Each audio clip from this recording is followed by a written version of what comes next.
Okay, our career competitor today is a proven educator of leaders across some of the world's most competitive and renowned organizations. As the founder of their global leadership consultancy, our guest's real work process has been used by numerous Fortune 500, FTSE 100, and Global 2000 companies to transform their leaders, cultures, and business results. While their experience speaks for itself, our guest is also a tried and tested student themselves, having had stops on their educational journey at Cornell, Columbia, and Harvard. You may have heard of those.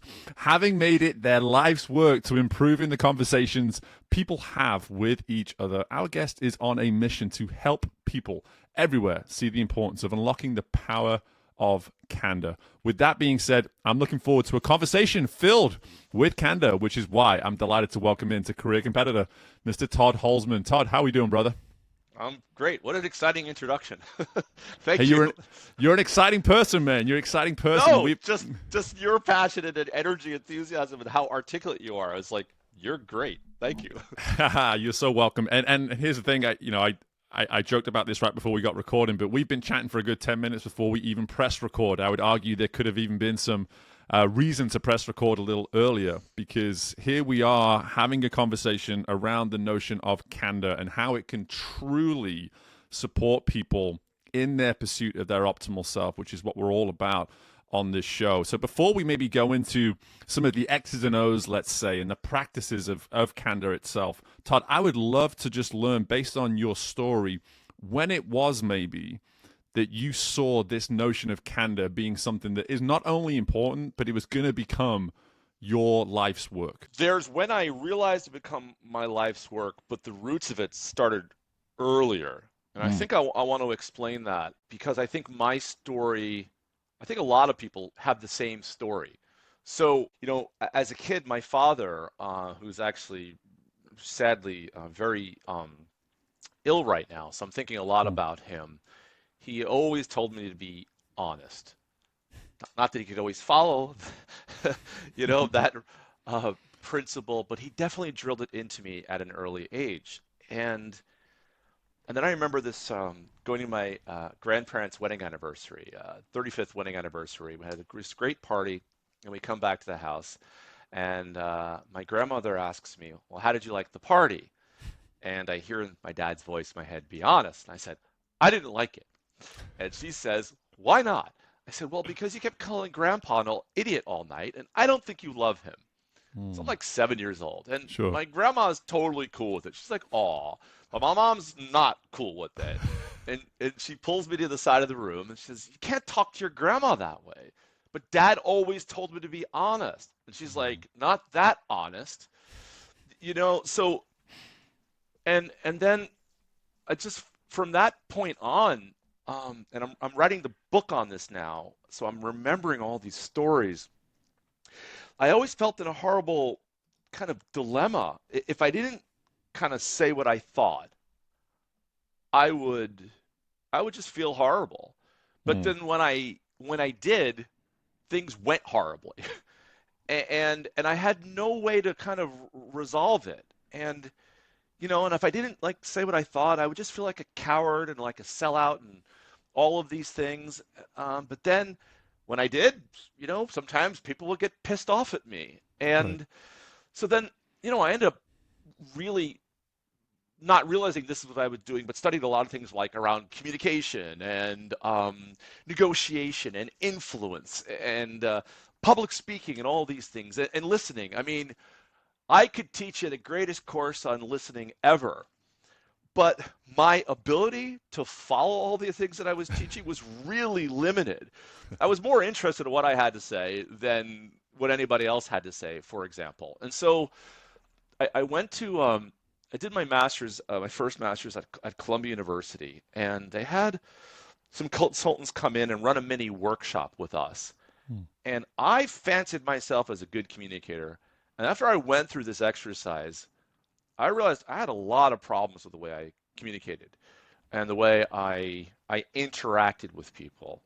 And that I started realizing the source of a lot of my frustrations around the conversations not going as I hoped they would go were kind of my fault.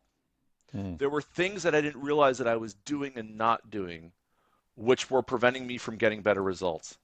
And then, it was kind of like a conversion experience for me. And then I went on this crusade of, okay, I'm going to help other people. I'm going to try to solve the problem that I'm suffering for because I think other people are suffering from it as well.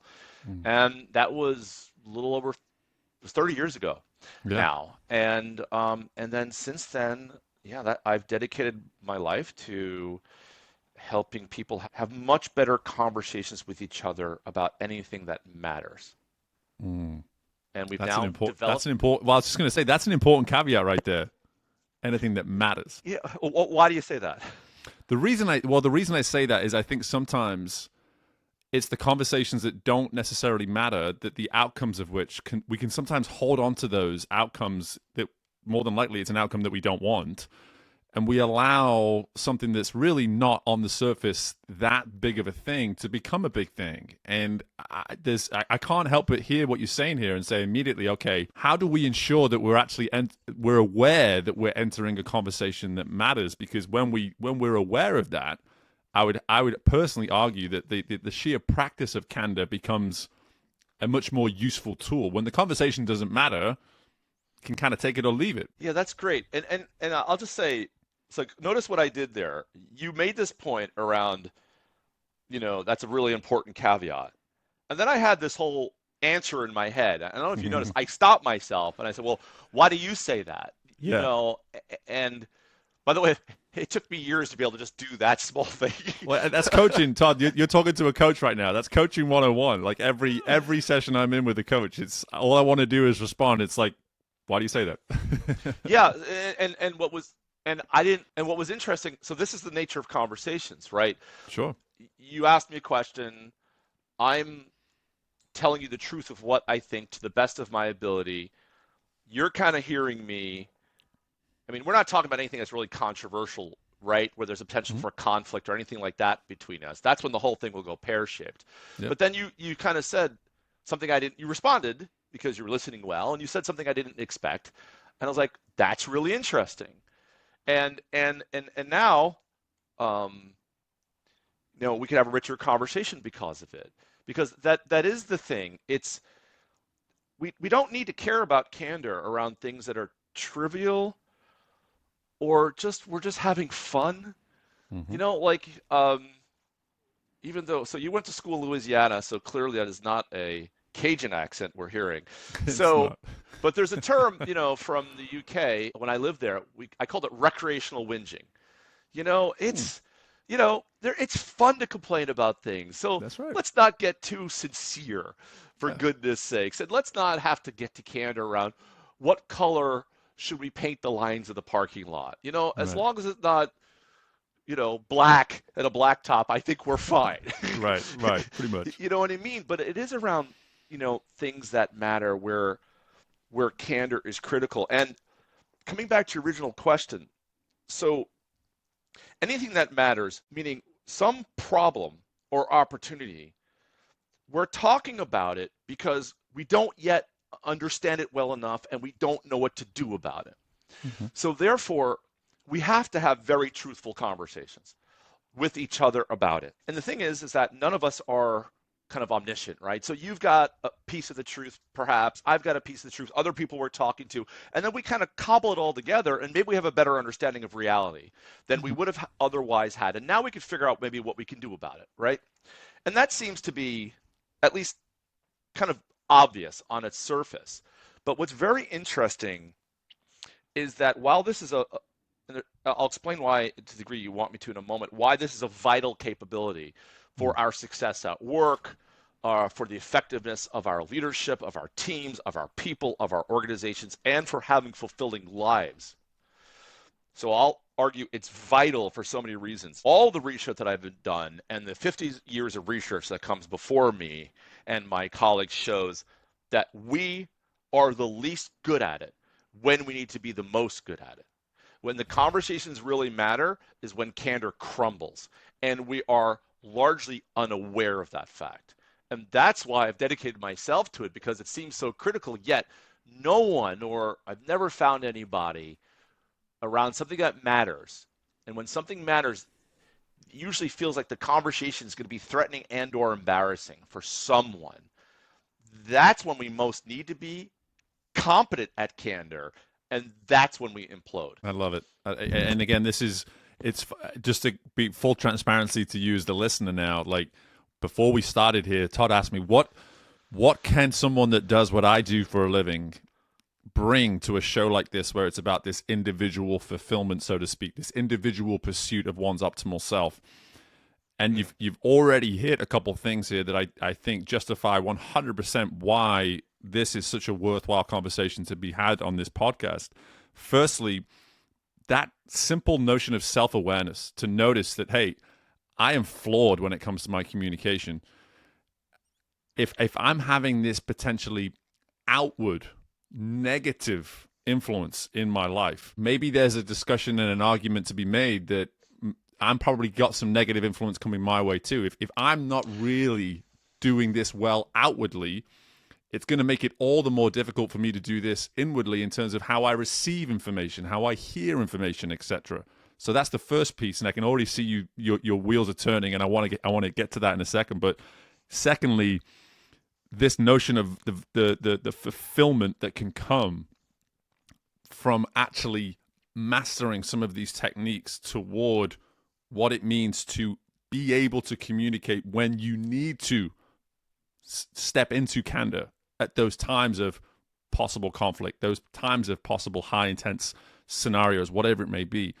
That is a competitive advantage. That is a way that you can advance in life, to know what to say, when to say it, and how to say it in the environments when you most need to. And all I hear is competitive traits, competitive advantages. But I want to go back to that first point, because I could see you immediately shifting your seat around that sort of notice that you had and some of those flaws. So put the question to me, please. Yes. So the question is, what is it about that moment where you recognized, hey, I'm flawed. I'm flawed when it comes to my ability to communicate. And as I look around me, I think, gosh, if I'm dealing with this, then there's no doubt that many, many other people are as well. Why is it something that we can maybe individually benefit from a competitive standpoint? What's the individual benefit to us to having that initial recognition that, hey, we are flawed when it comes to the way in which we communicate? Okay, a lot to unpack there, because it's actually a very deep question. So no wonder why you're a good coach. Wait, is this my therapy session? So I think we first need to talk about, so why does candor matter in the first place? Because there's no point in realizing you've got gaps around it if you're not convinced it's absolutely critical to becoming your best self, to advancing your career, and to having the most fulfilling life that you possibly can. So let me just say a little bit about that. So from a psychological well-being standpoint, at least the ability to express oneself. You know what? Let me stop myself. We should define the term first. So what do we actually mean by candor? Because there will be a lot of assumptions about what we mean when we talk about it. Mm-hmm. Because candor does not equal honesty. Mm-hmm. Okay? Honesty is a portion of it. So it's not just kind of saying whatever you think and feel. You know, a large UK bank, the managing director of talent, said to me, you know, we created a leadership principle called something like straight talk. And all the sociopaths came out of the woodwork saying everything they thought and felt. I was like, that's fantastic. So because candor without the right intention, without the intention to truly understand the truth and do good, it can end up being cruel. Mm-hmm. On the other hand, it's not only about saying what you think and feel, right? Yep. Because no one has an exclusive access to the truth of things. So the way I think about candor, and it was actually defined for me by a pharmaceutical executive, because he explained to me what I'm doing, which was very embarrassing and inspiring at the same time. He's like, and I can't do the British accent because it was a guy in the UK. He says, fundamentally, I always see these conversations as like something I have to win and not lose. And now I realize these conversations I need to treat every single one of them as a collaborative search for the truth in order to make things better. And that really hit me, Steve. So then the question is why reframing these conversations as neither things to avoid because there's some conflict that you're worried about, nor something to compete within, to have your view of things and what you want to happen to win the day. Why is seeing these important conversations that you have with your clients, your customers, the people that you're coaching, the people on your team, your colleagues, your boss, whomever it might be, why is seeing them as a collaborative search for the truth in order to make things better going to make your life better? Now, part of it is authenticity, right? Expressing the truth of what you think. That's still an important piece of it. But again, it's not just to emote, it's not just to vent, it's not just to be real, right? You're expressing the truth of what you think in order to figure out with other people what actually might be true, which may not be exactly what you think to be true. Okay. Well, when you look at all the psychological literature, every measure of psychological well-being the clinicians care about is either caused by or significantly correlated to the ability of people to express themselves authentically. Number one. So if you care about your well-being, you listen for the truth and you speak the truth as you see it. Because we all know what happens to us when we don't do it. Unless you become deeply repressed, these things that you sidestep will haunt you and will bother you. And they will be this noise that's always in the background that's cannibalizing your energy because it's something that's bugged you for a reason and that you haven't addressed it. You've danced around it. You've made it okay, whatever it is. And I'm talking about in work and outside of work. So that's the psychological well-being piece. A huge part of life is relationships, man, as we know, right? In and outside of work. And if you're not bringing your real self to it, you're not having a relationship. And many of us live with superficial relationships in this short time, and we endure them, and we feed them because we're afraid of it being worse. We're afraid of making something that ain't that good in the first place worse. So we satisfy. One of my coaches told me a story about how her mom divorced her father, and then he died, 30 some odd years later. And then she was reflecting, he was the love of my life. And I never told him what it was about him that was bothering me. I smiled and I sat on it and I divorced it. And I squandered what could have been 3 beautiful decades because I didn't speak up. And at work, what is leadership? And first of all, organizations, you can't solve any problem you can't talk about. And the things that are most difficult to talk about are things where there's the potential for conflict that are threatening or embarrassing, right? And things that are complex. And so we can't solve any problem we can't talk to each other about openly and honestly.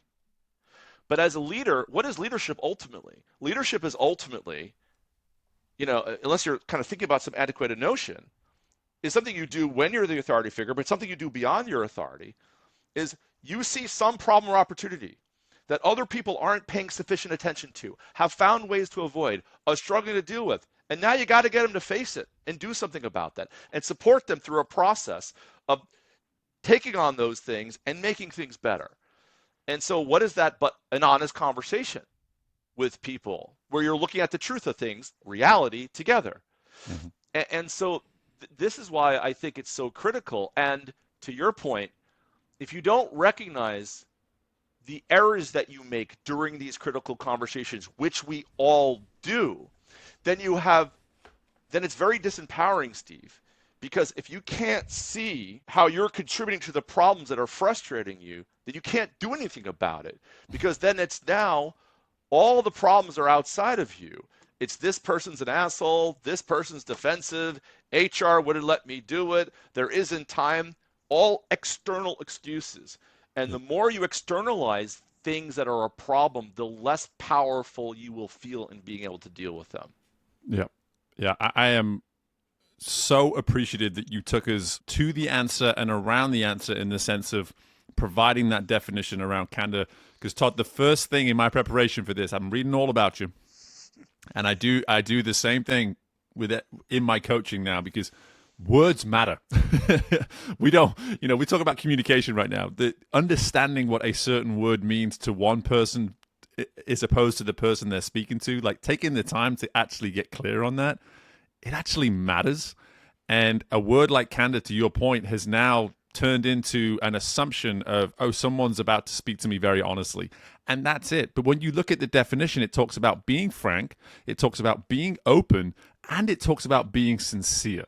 That's at the heart of the definition. That's really important to understand that Yeah. for candor to actually be present, those three things need to be present. And Lovely. that definition that you provided, the collaborative search for the truth in order for things to get better, like, wow, like that hits frankness, that hits openness, and that hits sincerity right there on the head. There's I no got to doubt give the about credit to it. this guy. His name is Ed Jenkins.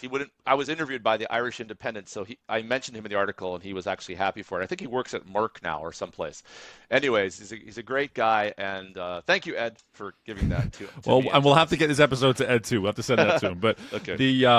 and then as you brought that back around though to the two things that I hear there in abundance, the psychology of it and the relationship standpoint of it. And as an individual, if we're just going to stay on the individual right now, whether Okay. you're a leader or not, Okay. as an individual looking to optimize oneself and be competitive within your career, if you don't have a firm grasp from a psychological and from a relationship standpoint, how you are showing up in your respective industry, in your respective pursuit of success, then you are not operating in a competitive position, period. Like you have to do the work on a psychological level to understand how you're showing up and what you do and don't know about yourself. And then you also need to be abundantly aware in the way in which you're connecting and creating these relationships. And for me, that is why I exist and do what I do, and it's why you exist and do what you do, because we're in many ways people are saying, hey, I am curious to know what it is I'm not seeing and what it is I need to hear, because for whatever reason I'm not seeing it and hearing it on my own terms. I need someone to help me with that. So I'm just curious, Todd, like Yeah. in your world, when you hear me sort of break it down like that, how is this resonating with you in terms of just your day to day, in the sense of how are these folks coming to you and saying, hey, this is the spaces where I feel as though my blind spots are? Because I think if you can acknowledge some of the blind spots that you're helping people with in this work, I think some of our listeners can immediately be like, oh, I've never thought about that. Okay. That is 100% a place where I need to start paying some attention. Okay. Yeah. Maybe we could get concrete here about what are the things that I think your listeners, but all of us need to be aware of in terms of these conversational traps that we all seemingly fall into? Because we've analyzed tens of thousands of conversations that didn't produce results that people wanted. And there's always an error that they're making, which is contributing to that fact. And there's only a handful of errors that people make all around the globe, regardless of company, country, and culture. I wanted to get 3 C's in there. So, but I will say, before I go there, well, I will say, because your question is at least what I'm inferring from your question, it's a two-parter, like what do people need to be aware of? But the value of self-awareness also is, listen, everybody listening right now, you all know leaders that you can, and people in your life who are straight with you, and you can count on them to be so. You trust them more than other people. You also know people who are better listeners than other people. And it really, like, they're really curious. They really want to understand things. You like working better with them.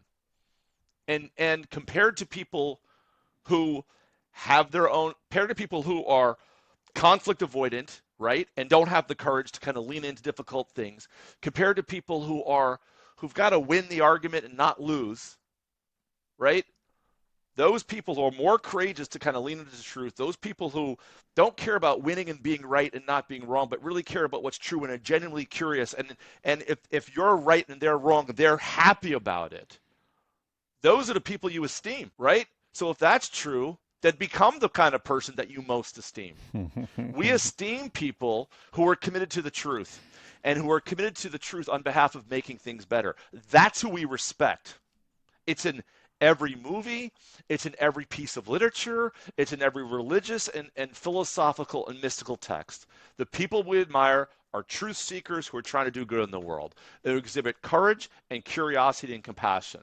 So if you want to become your best self and advance yourself in the world, commit yourself to that. And one of the avenues for doing that is through your conversations. Every day you see problems and opportunities around you to make things better. You got a choice. You going to lean into it or are you going to sidestep it? Now, you should probably sidestep a lot of the things, right? Because you've got a lot of things going on. Right. But there are so many opportunities for you. And in those opportunities, those conversations, it's not only an opportunity for you to make a bigger difference, but it's an opportunity for your transformation too, for your growth. Because one, you're stepping into, as you call it, your kind of optimal self. Somebody who's more courageous, somebody who's more curious, somebody who's more compassionate, and who is putting the truth and doing good above all else, above your fears, above your egos, above everything. And then you have an adventure, man, because you don't know what's going to happen. Okay? So that is more around, I guess, my attempt to kind of inspire, call people, motivate people to kind of seize the day, man. Mm-hmm. Life is short. Life is too short to sidestep the hard conversations. Right.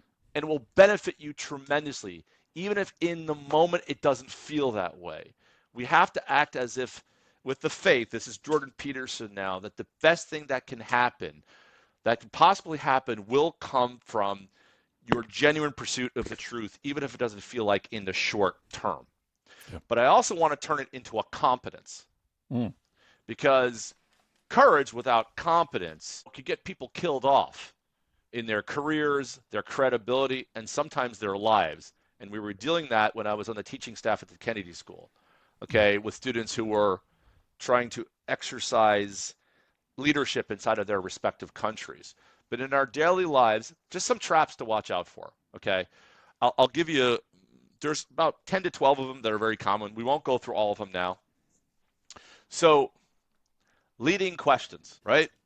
Yep. We'll go through leading questions, jumping to action, and piling. Those are my three of my favorites. So leading questions are, let's say my partner Olga was listening to this conversation, and she would say to me something like, Todd, do you think it really was a good idea for you to talk as much as you did on that podcast? Now, we all know what she's saying, right? It ain't a question, man.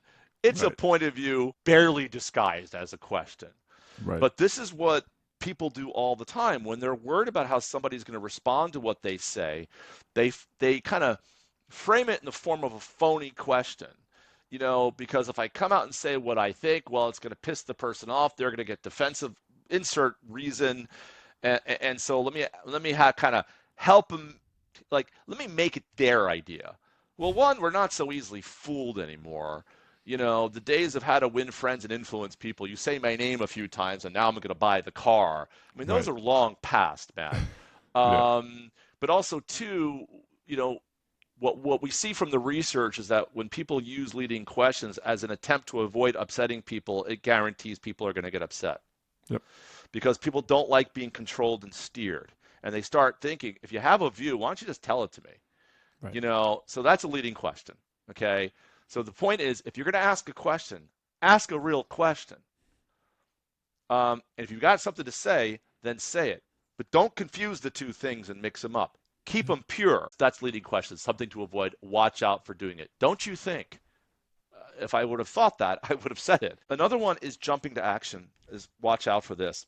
If you find yourself early in a conversation saying, like, I think we need to, you're suggesting a solve for a problem that more likely than not has not been discussed, and even if it has been discussed, there's no agreement there's a problem. Yep. And people don't take action to problems that they don't agree actually exist. And so one of the conflict avoidance mechanisms or the control mechanisms that people use is they start talking about solutions before anybody has agreed on what the problem to be solved is. That's a classic one. And that creates a ton of rework, because if people don't agree, then no matter how good your idea is, nobody's going to take action on it. And then you're going to have numerous Groundhog Day conversations talking about the same bloody thing and over again and wondering why you're not getting a good result. This is classic. And then the third one is piling, which is what I'm doing right now, like making numerous points, one on top of another. It's kind of the shock and awe strategy. The more I throw at you, the more likely I am to win the argument, right? Yeah. And it just doesn't work. Usually, you gotta feed in aspects of the truth as you see it, kind of one snackable bite at a time. Because Yeah. otherwise, then people won't pay attention to the one thing. You end up distracting them by giving them too many things to pay attention to. So those are some things for people to watch out for. Well, I'm not getting distracted right now. I'm fully focused, and if Olga is listening to this, I think it's what you said your partner's name was. Yeah. I welcome the insights, and I put it all down to passion. That's all it is. Trust me, I have a wife that would be very. I don't know whether this is based on experience here, Todd, but if it was based on my experience, I have a wife that would share a very similar sentiment. So I'm just putting that out there. I'm just putting that out there. But this is, I think, when you talk about the first piece of your response here around this esteem that we can have for those in our worlds and in our networks. And when we recognize what it is we want to see in order to form trust towards another, why wouldn't we put that same expectation on ourselves? Right. And in doing so, serve ourselves competitively, know that we're immediately challenging ourselves to get better.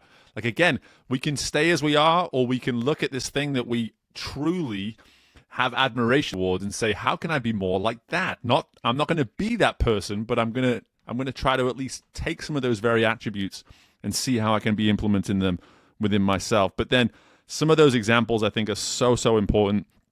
The big one I think is jumping to action, in my opinion, just that notion of, because we all have our own version of either the truth or version of the solution, and we certainly all have our own interpretation of the problem. And so how do we actually just say, hey, listen, before we jump to solution, before we jump to truth, what if we just got clear on your perspective of the problem and my perspective of the problem? And before we even arrive at any of these other spots, let's just stay in that area of the problem and see if we can both find any form of alignment around what this problem may or may not in fact be. Let me say something about that. So I guess there's a simple way to think about this then that you're helping me with. First, align on the truth, then align on what to do about it. Mm-hmm. That's it. So the truth is equal to, when you were saying, my perspective on the problem, and then creating common ground as to what the problem is.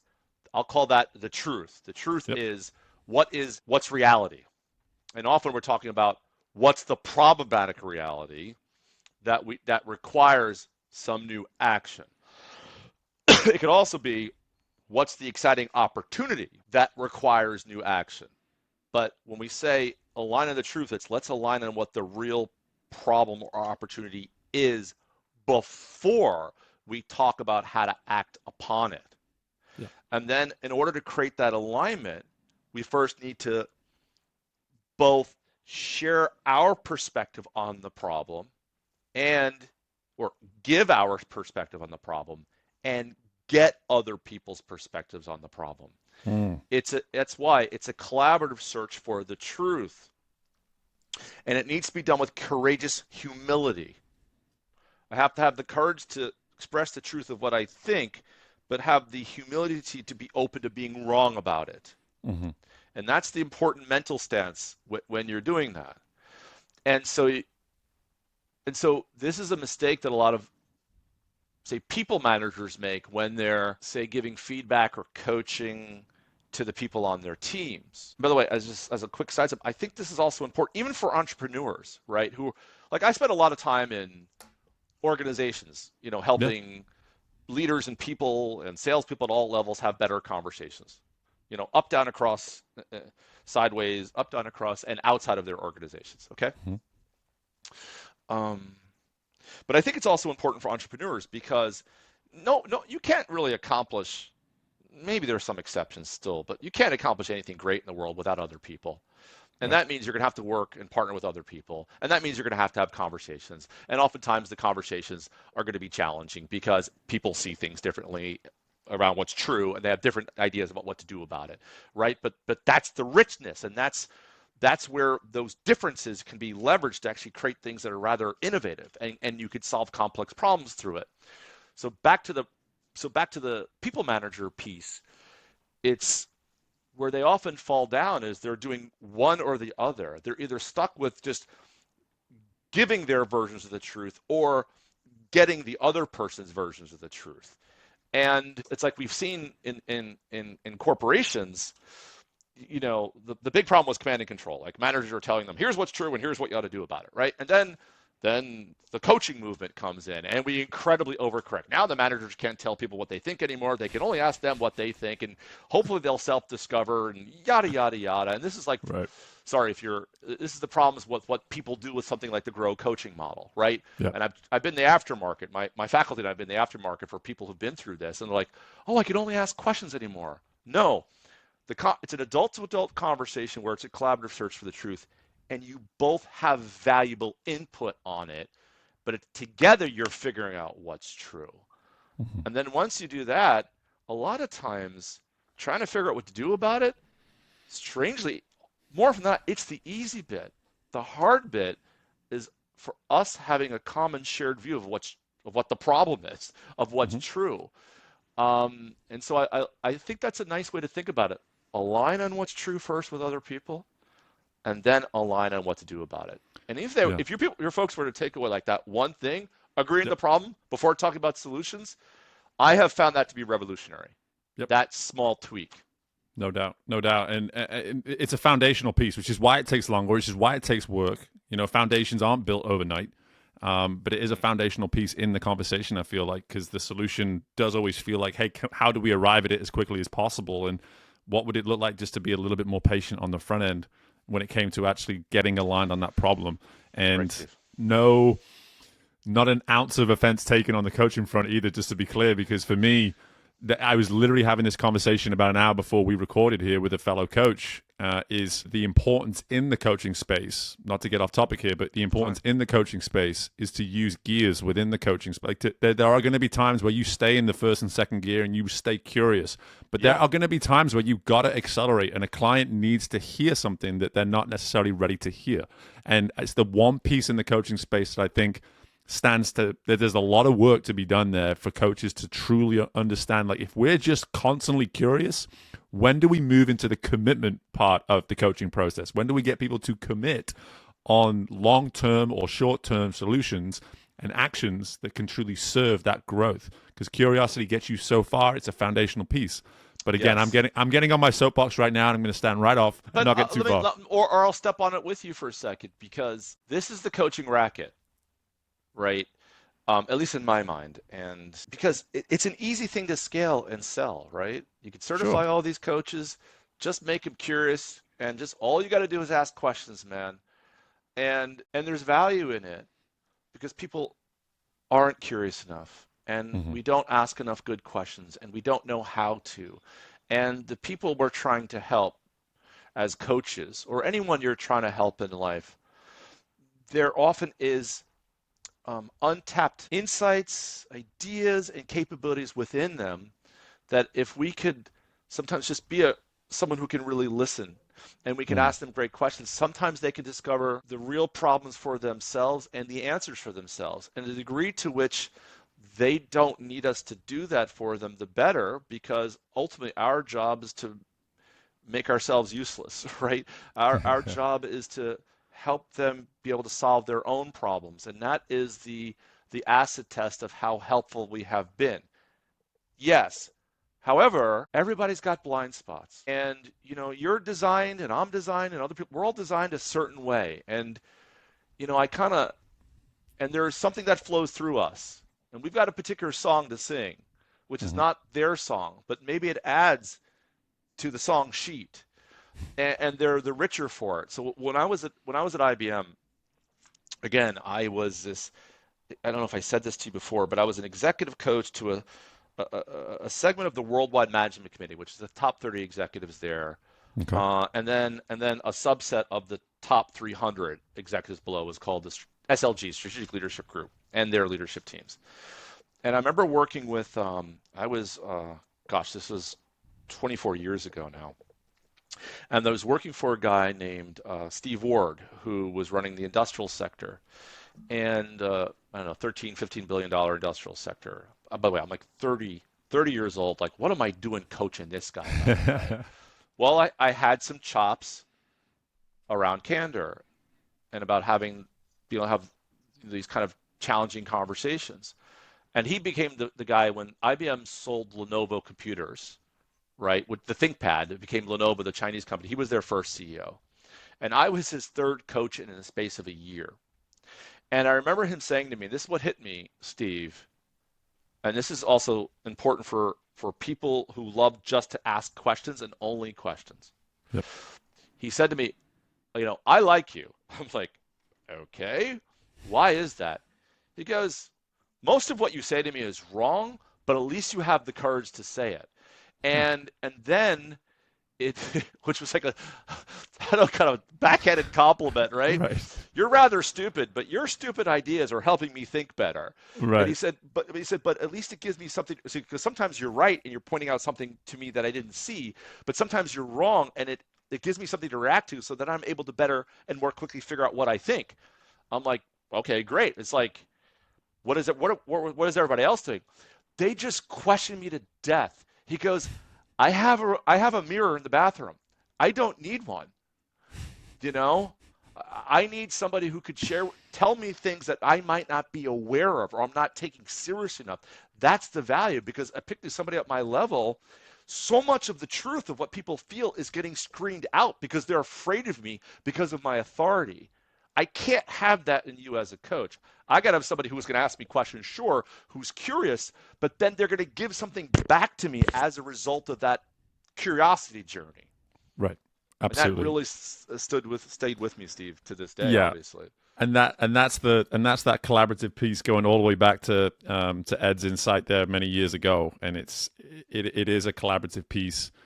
And talk about collaboration, talk about passion, talk about sincerity. This has just been 45 minutes jam packed with all of that. Jesus, and yeah. I know, like, again, I'm looking at I got to start making some apologies to a couple of folks I might be running over here. That's yeah, no, don't even. I have a call in 2 minutes as well. You have a call in 2 minutes. I have something in 2 minutes. Todd, listen, man.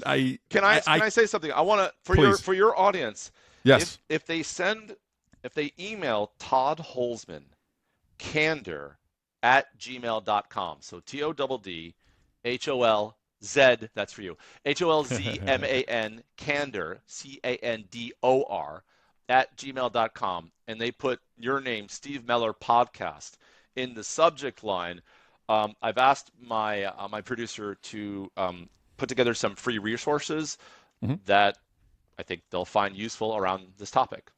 Perfect. Awesome. That is an awesome bonus for anybody. I'm going to put it in the show notes as well. Cool. Todd, finishing abruptly, but hey, this has been nothing but passion and purpose and insight. And there you were about an hour ago wondering, hey, what can I bring to this show? And honestly, I could probably go for another 45 minutes. So that was just phenomenal stuff. I really appreciate the time, Todd. Thanks again for joining us, man. Thank you very much. I appreciate you, Steve.